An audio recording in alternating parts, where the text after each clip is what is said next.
Good day, guys. Welcome back to Divine Tutorial. So this is Divine Occurable. So please, I'm begging you, beg you, I beg. Kindly subscribe to our YouTube channel. God bless you as you do so.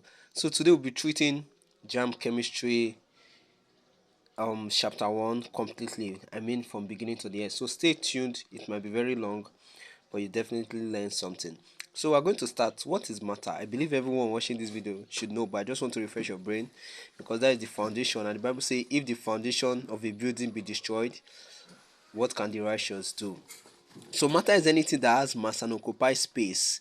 Space means volume, e.g., car, Bible, anything you can see, anything that you cannot see, as long as it's occupying space and it has a mass, you can call it matter. So everything in this world is made up of matter as long as the thing has mass and it's occupying space. You get it? So note, light is not a matter. Why? Light does not have mass. Can I tell you what is the mass of light? No, light is a form of energy. Do you understand? And light does not have, it does not take space. Do you get it? I told you that a matter has mass and it occupies space. Light does not occupy space. Light moves through spaces. Do you see the difference now? So matter can be divided into two: pure matter and impure matter. I know you are surprised because in your, what they call it, in your secondary school they tell you matter can be divided into solid, liquid, gas. We are coming to that. Yeah, so those ones are forms of matter, but matter can be divided into two: pure substance, impure substance. So which one is a pure substance? A pure substance has a fixed composition. A pure substance cannot be separated by physical means. A pure substance has a unique set of properties. I don't write it, but let me add it here. A pure substance, a pure metal, for instance, has a sharp melting point. Do you get it? That means, for instance, benzene. I think benzene has a melting point of 118, but you can confirm that it has a very sharp melting point, while impure substance has a wide range of melting points. So if they ask you in JAMB, which of this is an impure substance? A, it has a melting point of 110 to 120. B, it has a melting point of 118 to 120.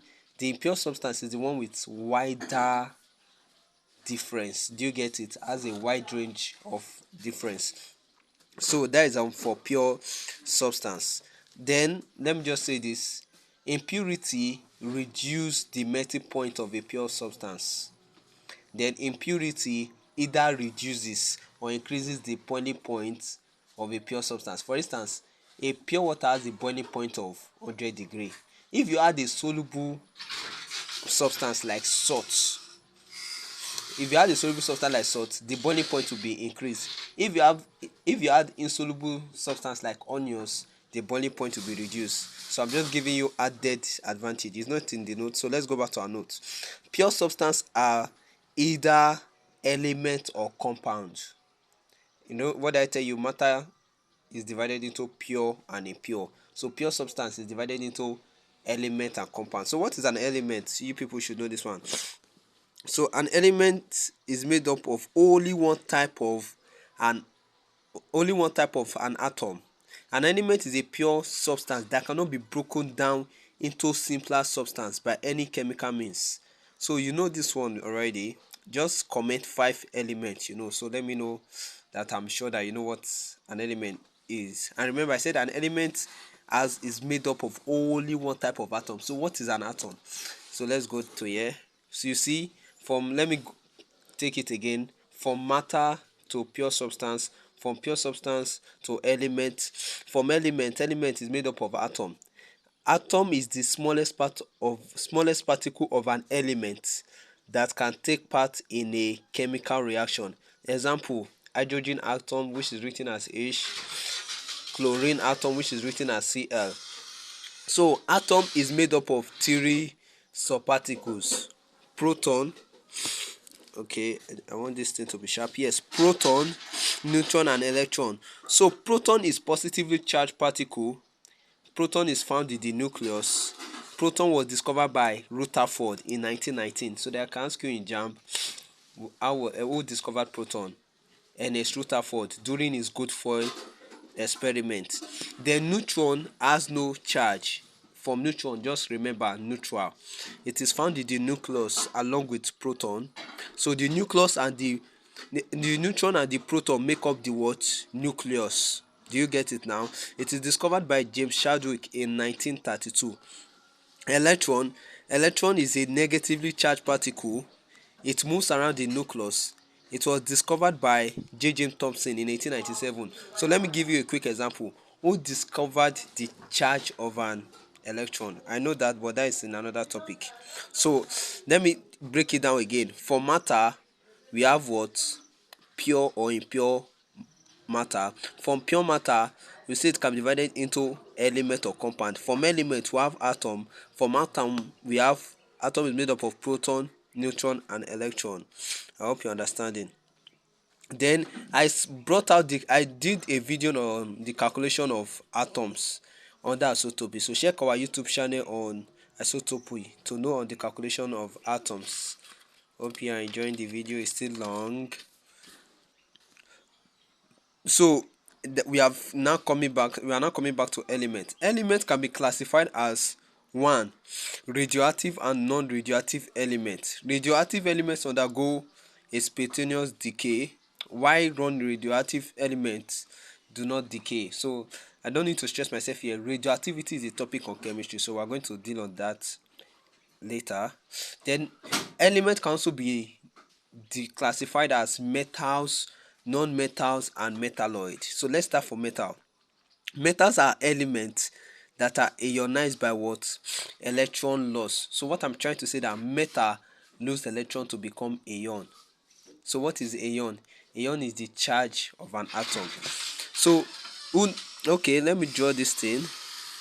This is what? Sodium. Sodium has how many electrons? 11. 2, 8, 1. Are you getting it? So for this sodium to become stable, it need to give this one out.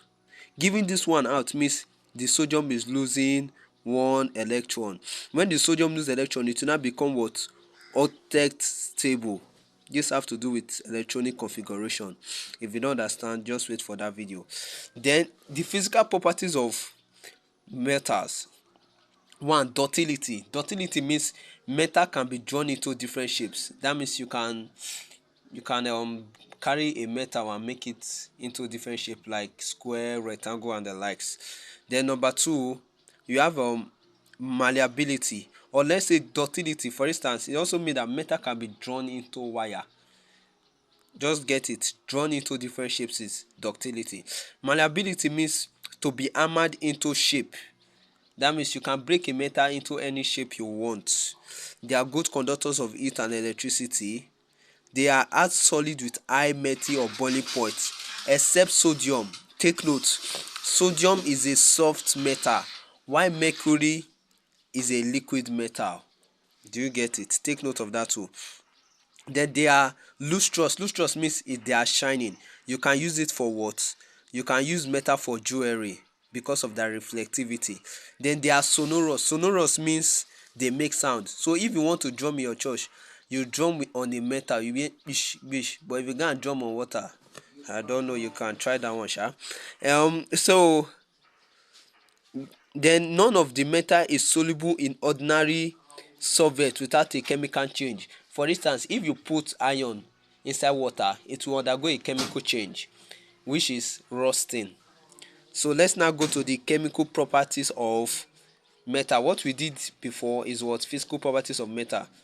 So chemical properties of metal. Metal react with oxygen to form basic oxide. Take note of that. Basic oxide. Basic oxide is gotten from the word base, acid, base, and salt. We are still getting to that as a topic. So note, some metals react with oxygen to form amphoteric oxide. Do you know what amphoteric oxide is?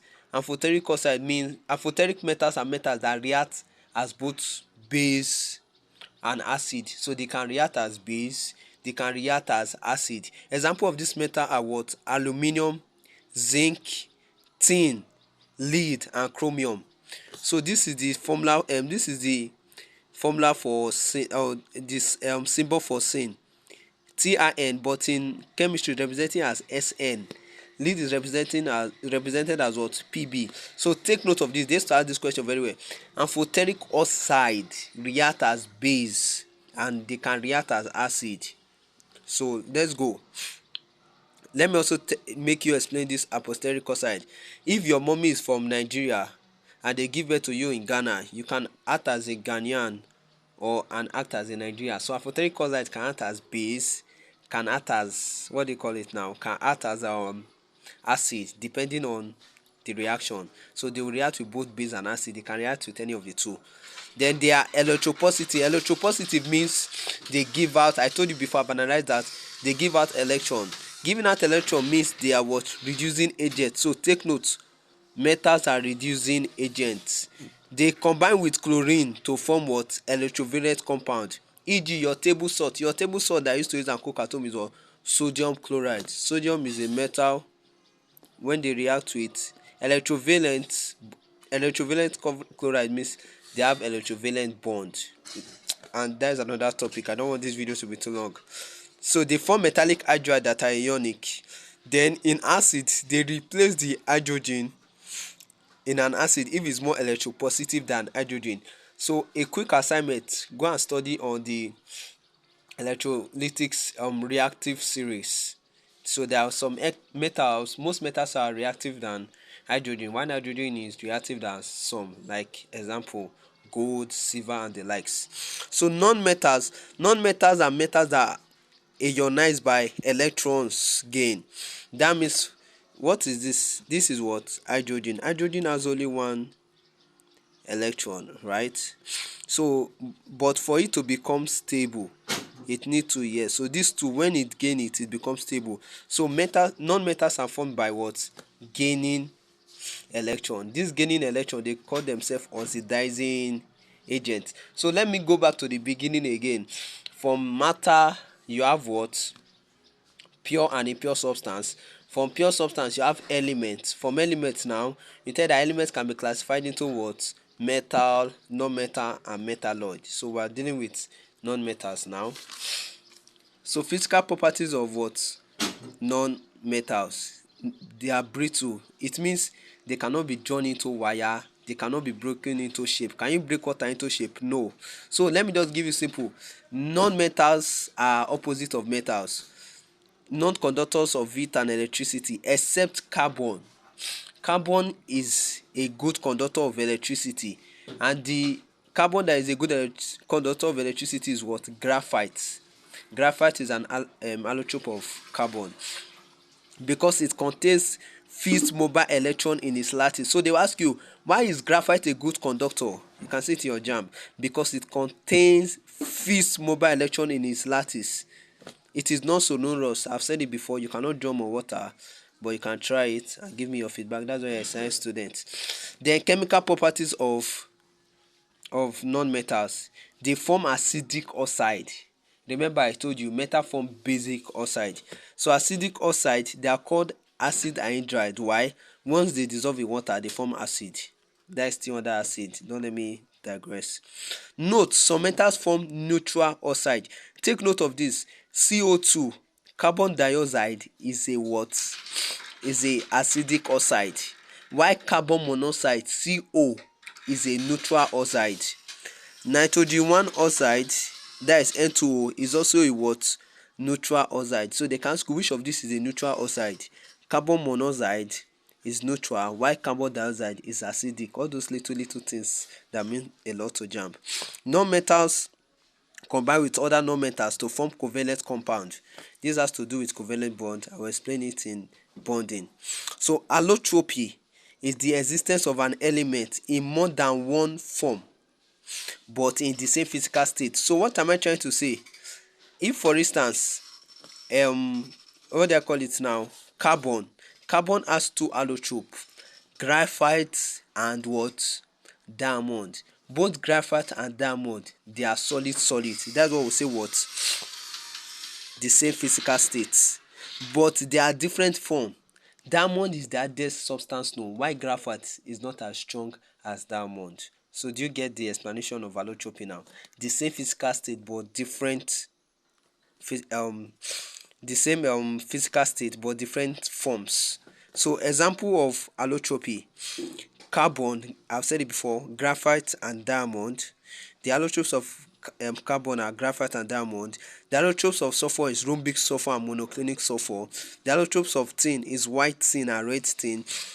The allotropes of oxygen is normal oxygen and ozone. So ozone is an allotrope of oxygen. Take note. Phosphorus, we have white phosphorus and red phosphorus. So like I said before, allotrope, if they ask you what is the occurrence of an element in more than one form but the same physical state, that is what allotropy. Take note, all allotropes have this of an element have the same chemical reaction, although they have different appearance. Like I said before, carbon, for instance, when it reacts with oxygen, it will give you carbon dioxide. So if diamond though or is graphite that burn in oxygen, it will still give you carbon dioxide. Why? Both of them have the same chemical reactions. So metals sometimes react with other metals and non-metals to form what we call alloys. So alloys is the combination of more than one metals with another metal or non-metal to form an improved compound, or let me just say an improved substance. So the alloy of brass is made up of copper and zinc. Bronze is made up of copper and tin. Steel is made up of iron and carbon. Duralumin, used in aeroplane, is made up of aluminium, magnesium, manganese and copper. Sodium amalgam is made up of sodium and mercury. Zinc amalgam is made up of zinc and mercury. So what do you notice here? Anytime you hear amalgam, you notice that it has to do with mercury. Then take note, they used to add this in JAMB. What constituent element is common to the brass and bronze? Take note, copper. Copper is made up of, and brass is made up of copper. Bronze is made up of copper. Okay. Then let's go from them. For metal, we still have ore. There are some highly reactive metals that you can't see on their own, so they always occur as ore. I'm trying to rush now. Let me see if I don't think I can cover all this, but let me cover the one I can cover. Maybe I have to do another video. So for instance, we have hematite. Hematite is if you want to see iron is going to be found in what? Hematite, Fe2O3. That is what? Iron oxide. Tin is going to be found in what? Casterite, SnO2. Aluminum is going to be found in bauxite. Bauxite is what? AlO3.2H2O. Zinc is going to be found in what? Zinc blend, that is ZNS. Lead is going to be found in galena. Copper is going to be found in malachite. So these are what we call ore. Ore is the natural place where you found some metals because they are too reactive. So they can ask you, what is the ore of aluminium? You say bauxite. Ore of iron, hematite. Should I go into this now? I should create another video for it. Okay, so we are done for that. I also tell you that pure substance can also be what? Compound. So what is a compound? A compound is a pure substance that is made up of two or more elements that are chemically combined together in a fixed ratio by mass. So what am I trying to say? A compound has a fixed ratio. For instance, water is a compound. Water is what? H2O. H2O has a fixed ratio, 2:1, 2 ratio of oxygen to 1 ratio of oxygen. If you go anywhere in the world, water must have this fixed ratio. And what? They are chemically combined, not physically. And the properties of water as a compound is different from consistent properties. What do I mean? The properties of water is different from the properties of hydrogen. It's also different from the properties of what? Oxygen.